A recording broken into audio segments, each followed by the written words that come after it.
The amplitude. Good day, students. Now we will discuss amplitude shift keying. In amplitude shift keying, the amplitude of the carrier signal is varied in accordance with the message signal. And here we are having the message value as 0, 111, 000, 101. And this message value is being represented as a digital signal over here. And as you know, the digital value 0 will be represented as the low amplitude signal and digital value 1 will be represented as the high amplitude signal, right? The logical low and logical high.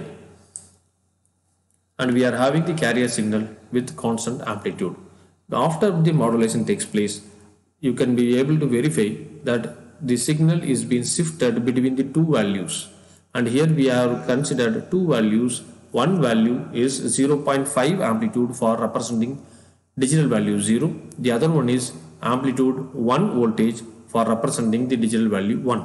So you will be able to verify this, how the signal is been modulated. When we are writing a program in MATLAB, initially we have to clear all the things and we have to close all the temporary buffers, right? So for that we will use the command clc clear all and close all. After that, we are in need of the binary information or the digital input information. In order to get the input information, we are using the command input. After receiving the input, we are finding out what is the size of the input, defining what is the bit period. After that, we are just displaying the input information which we have received for confirmation purpose. Then this input digital value has to be converted into digital signal. So when we are converting this digital value into digital signal, we use the commands ones and zeros. The command ones is used for representing digital value 1 as a digital signal, and the command zeros is used for representing digital value 0 as digital signal, right? We are just using these commands for the purpose of converting our digital value into digital signal, and then we are displaying the input digital signal.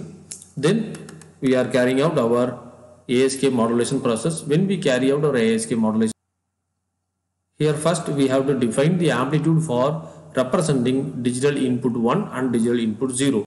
We have used AC1 for representing binary value 1. We have used AC2 for representing binary value 0. Then we are converting our bit period into bit rate by using the phenomena that frequency is inversely proportional to time. Then we are defining our carrier frequency. For defining the carrier frequency, always we should be clear that the frequency of the carrier should be greater than the frequency of the message signal. So accordingly, here we are multiplying the frequency of the message with 10, so that our carrier is 10 times greater than the message signal frequency. Then we are having our signal timing.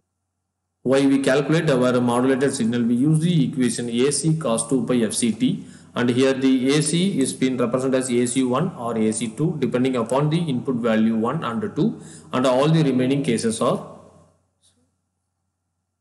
same. Then we will have our modulated signal. The modulated signal we are displaying, then we are transmitting the signal. When we transmit our signal in the transmission medium, the signal may come across with noise as well as signal fading.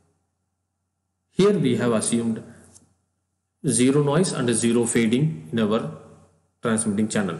Then we are receiving the signal. The received signal will be having the convolution between the transmitted signal, signal fading and signal noise.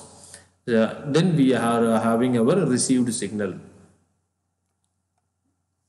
We have to carry out the demodulation process. When we carry out our demodulation process, we do the convolution process again, and then we carry out the integrations. Here we use AC as our reference amplitude in order to differentiate between the value of 1 and 0, and we consider that any signal with amplitude greater than reference amplitude will be considered as value 1, and any signal with amplitude lesser than the reference's amplitude will be considered as 0.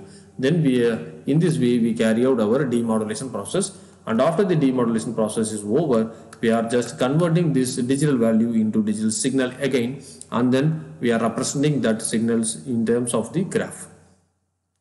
When we run this program, we have to provide a digital value in terms of the stream of bits, and for that I am using the square bracket.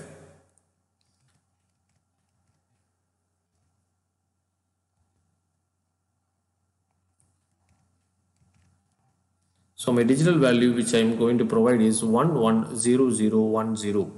After executing this, I will have the output like this: 110010.